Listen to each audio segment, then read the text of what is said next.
It became very clear to anyone paying attention several months ago that Ukraine cannot win its war against Russia. The Ukrainian military will not be able, even with Western backing, hundreds of billions of dollars of it, to expel the Russian military from parts of eastern Ukraine.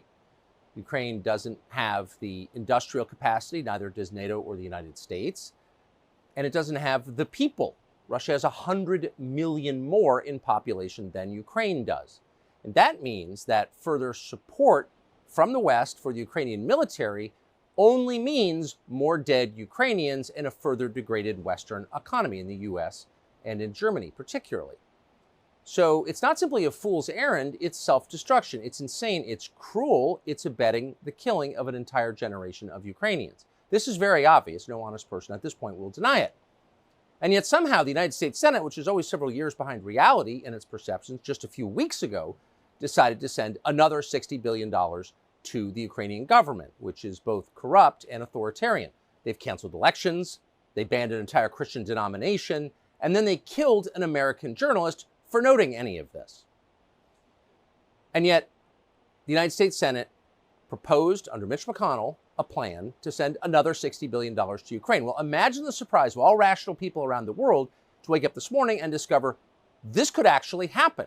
What's going on, everyone? It's also Kenny here today, and we're going to be analyzing I want to kind of bring an analysis about an angle that I wanted to approach this video with. As you probably know, the Senate decided to pass a bill where they're going to be sending $95 billion with a big B to foreign aid for, Ukraine, Israel, Gaza, the whole shebang, right?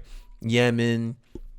Nothing for us though, we generate all the money so they can use it to throw it and give it to some other nation, right? This is the foreign aid, in my view, is the very definition of taxation without representation. You tax it. It's just like, how is this any different from 1776 when the crown was taxing the hell out of the American colonies and they were using the money for whatever endeavor that the British Empire wanted to use it for?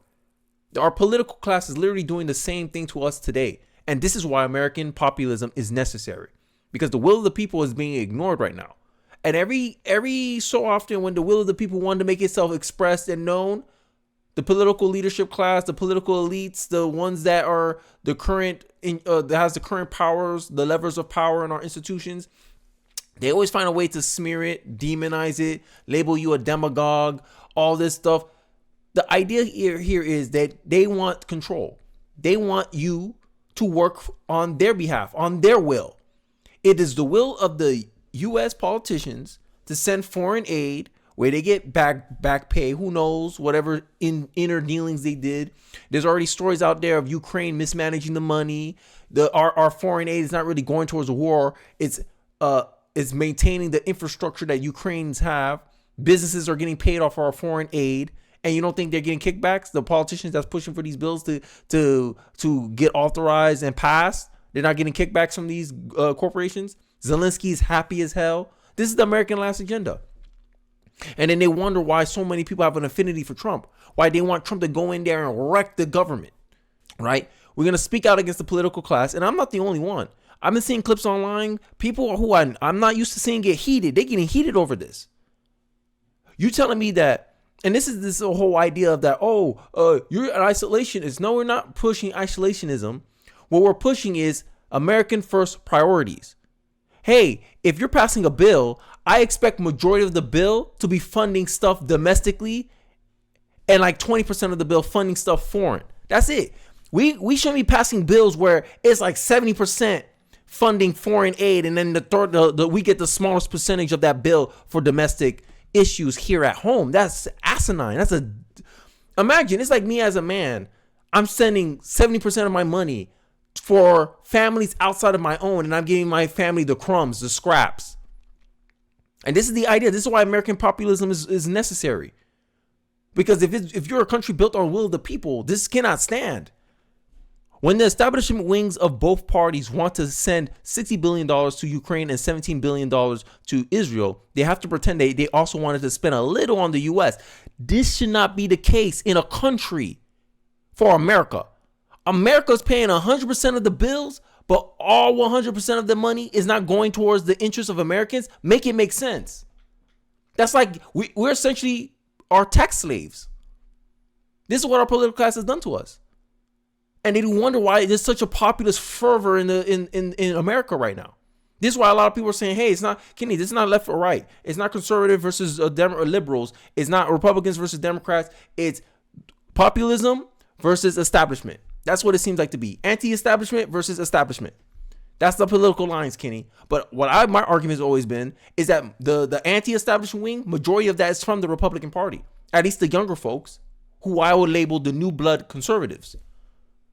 But after the border security part failed, they proceeded anyway because that was their priorities all along. I agree with this observation by Glenn Greenwald.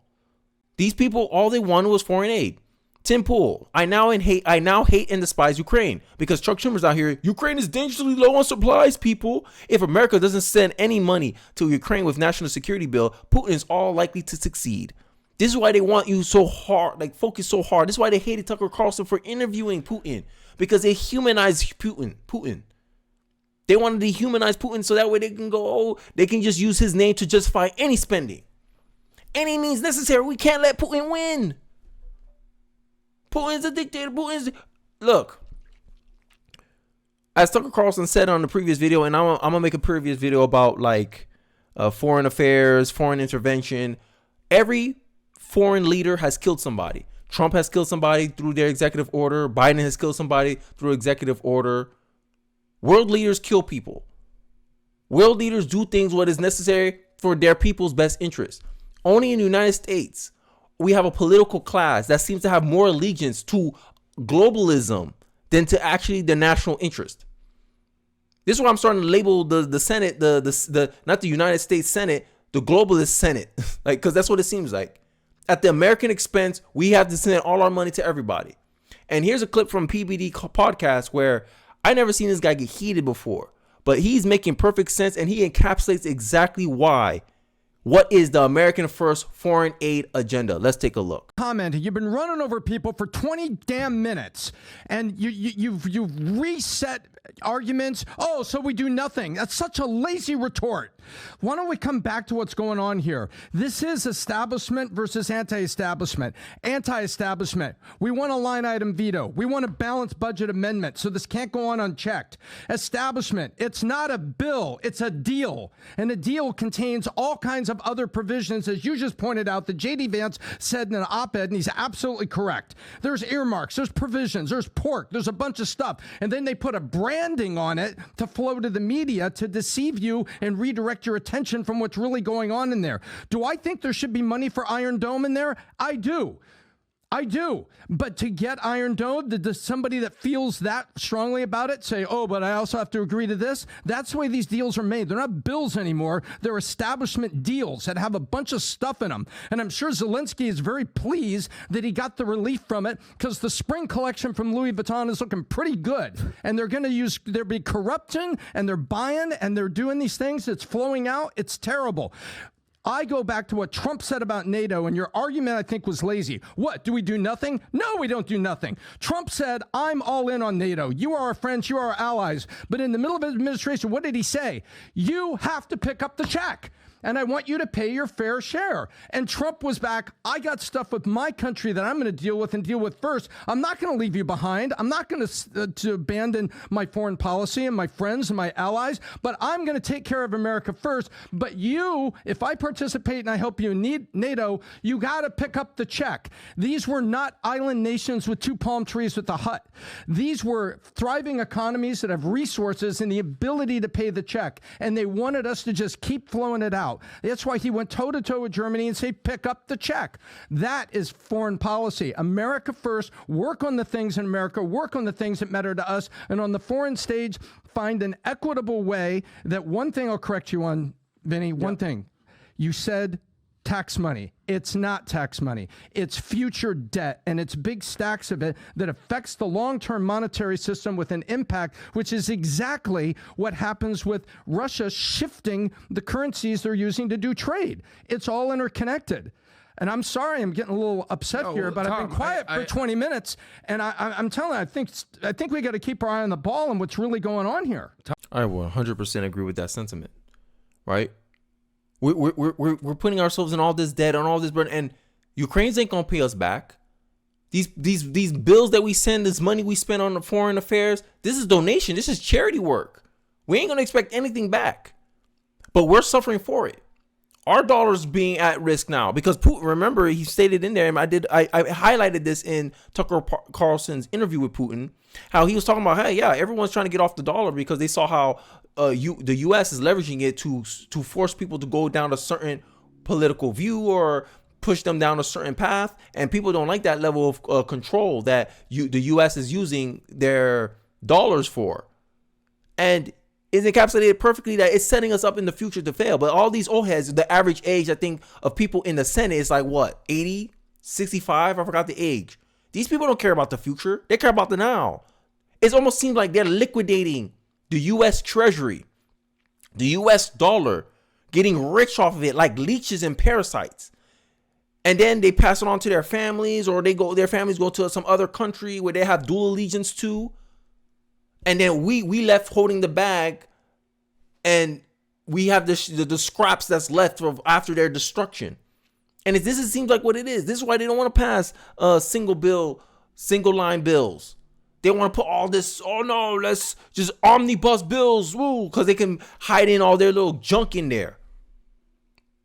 And this is the reality. This is why American populism is necessary. And a lot of people want to like misconstrue what American populism is. And there's this clip that I want to show you guys before I go into the Tucker Carlson video a little bit further to hear JD Vance's take on this, where Vivek and Russell Brand is kind of going to discuss populism, why elites hate it, why people in power hate it, and what it means in a modern sense. Let's take a look. What do you think about, Fareez? I'd love to know what you think about what is the real threat of Tucker interviewing Putin, and what is the real power of the kind of activism we've seen in Canada with the truckers and across Europe with the farmers? Well, this is what the American Revolution was actually thought of. Is do we actually trust the people to self-govern? I mean, the negative valence attached to the term populism that you talked about, what is that about, actually? It's about, do you believe that the people can be trusted to self-govern, that the elected should be responsive to the will of the people, or do you believe that they should be responsive to a different will, something other than the will of the people? There's two things. Either the will of the people, that's really what modern populism is about, giving the people what they want, or should you give somebody else what they want, other than whoever the populace is and the elected populace? That's what the American Revolution was really about. I mean, in the American Revolution's terms, it was about the monarchy. Who are a small selected group of enlightened elites? What do they think is right for the rest of society at large? Do you want that, or do you want what the people want themselves? But here's the rub at the heart of this, Russell, is it's not even in their own minds nefarious, right? This idea we're talking about on the debate stage. Who do you view as your audience? I viewed my audience as the electorate of the United States, the people of this country, the 330 million American citizens. But it turns out most other trained professional politicians understand that that's a joke, because that doesn't matter. The system is set up for a 0.01% of those people to be your audience, who are then the filters of deciding what the rest of the masses can and cannot hear or consume. Here's the dirty little secret at the heart of this. That 0.01%, they don't think that they're acting nefariously. They don't view this as betraying the interests of the broader 330 million.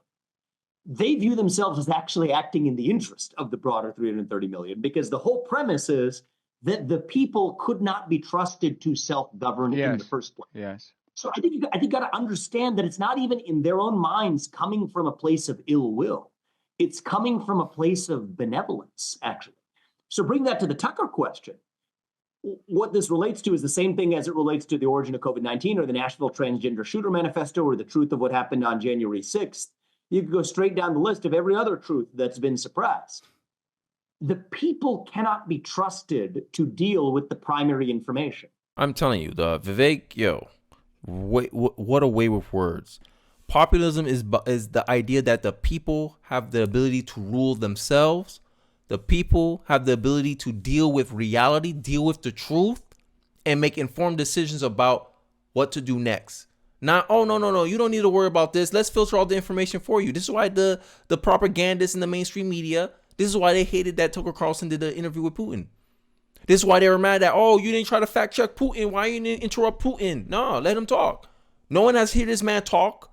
All we hear is people's assumptions about him. All we hear is framings about him. Let him speak in his own words and let the American people decide for themselves what they believe and what don't believe, or let them do their own research to arrive to our conclusions by themselves. Mainstream media goes, no, we can't let them do that. The establishment goes, no, we can't let the American people do that. And this is where it goes to Tucker's point. This is why I think when I think of myself as a conservative, I think of myself as an American first conservative. I like to call myself a new blood conservative, because some of the things that you expect conservatives to like agree with, oh, like we need to be a busybodies in foreign affairs. I'm like, no. My conservatism is based in more of a nationalism, a national conservative. That's where I like to label myself, if I had to give myself a label. And I believe that's what Tucker is. Hey, let's look out. Let's conserve America's best interest. That's what we're pushing. That's what we want. Not sending money where 80% of the money goes to foreign actors. It benefits the whole global society at our expense, and only 20% or a minute amount of the bill is for us. Make it make sense. Like, imagine saying, hey, I'm gonna work hard, make all this money, and you only get to keep 20% of it. Everyone knows, any capitalist will know, people ain't gonna work hard for that. But for some reason, politicians are passing bills thinking that American taxpayers are not going to have a problem them sending money that's 100% funded by us, and it's going to be 100% for people outside of the U.S. Make it make sense. This is why populism is necessary in American politics. But before I end off this video, I want to play a little bit about Tucker's interview with J.D. Vance, and then I'll wrap up the video at the end of it. Let's take a look. And that would be J.D. Vance of Ohio, who joins us now from the United States. Senator, thanks so much for coming on. If you wouldn't mind telling us where this legislation is right now, what you expect to happen, and what you think should happen. Yeah, Tucker, so there are two big things that will happen here. So tonight we will clear a major procedural vote, or we won't. So this is really the best opportunity tonight to kill this legislation. Encourage everybody to do everything that they can, contact everyone they can to ensure that we actually do kill the legislation. It is very close. The Democrats have banded together with 17 Republicans. We only need 8 of those Republicans, as usual, to flip their vote to kill this thing. And I think that we'll get at least one who will, in fact, flip their vote. So that's where it sits in the Senate. The second thing, and frankly, the best opportunity we have to kill this, is in the House. And that's part of what I'm trying to do, is notify people about how bad this legislation is, so that after it clears the Senate, if it does, then it goes to the House, and the House has a real opportunity to at least make it better, but hopefully. So it did clear the House. It did clear the Senate. So now it's at the House. So now it's on Mike Johnson to kill this bill or not. I haven't done I haven't really looked into it too much. I'm just reacting to it fresh. Right? Especially there's provisions apparently in the bill that prevents Donald Trump. It's an impeachable offense for Donald Trump, because they're having this in mind. By 2026, the president is still required to send foreign aid to Ukraine. They passed that in the Senate bill. That's in the Senate bill. Do some research. It's in the Senate bill. You know who the only president I know that's running that's going to stop foreign aid, who has the possibility of stopping foreign aid, is Donald Trump. So now they want to tie the president's hands that if Donald Trump says these words, hey, we're not sending no more money to Ukraine. Okay, impeach. It's an impeachable offense to withhold foreign aid. Imagine that. But it's not an impeachable offense to pass bills that is majority for foreign actors, foreign aid. Imagine that. What's an impeachable offense? It's so backwards. Ass backwards political class that we have here. And they wonder why the young people are so radical. Why the young people want some change. Why we like Vivek so much. If you look at it, the demographics, Vivek has a lot of young voters. I'm 27 years old. I'm a young man. Yo, hey, this is why American populism is necessary. That's all I'm trying to say. That's all I'm trying to say. But hey, let me hear your thoughts in the comment section below. What you think about American populism? You think it is a path of change? And I don't know. I don't know. But all I know is this is the path I want to go down. This is the path that I believe in. I believe I am an American populist. Hey, I don't think the establishment is only doing to preserve its own interests at the expense of the people, because it's not going to be held with the bill at the end of it. This is why you don't let government. This is why the worst 9 words you can ever hear is "I'm from the government and I'm here to help." A quote from Ronald Reagan. But I digress. Let me hear your thoughts about this whole situation in the comment section below. I would like to hear your thoughts about the $95 billion bill that the Senate just passed. What are your thoughts about it? I would like to hear it. Don't forget to like, comment, subscribe, and I'll catch you guys on the next one. Peace.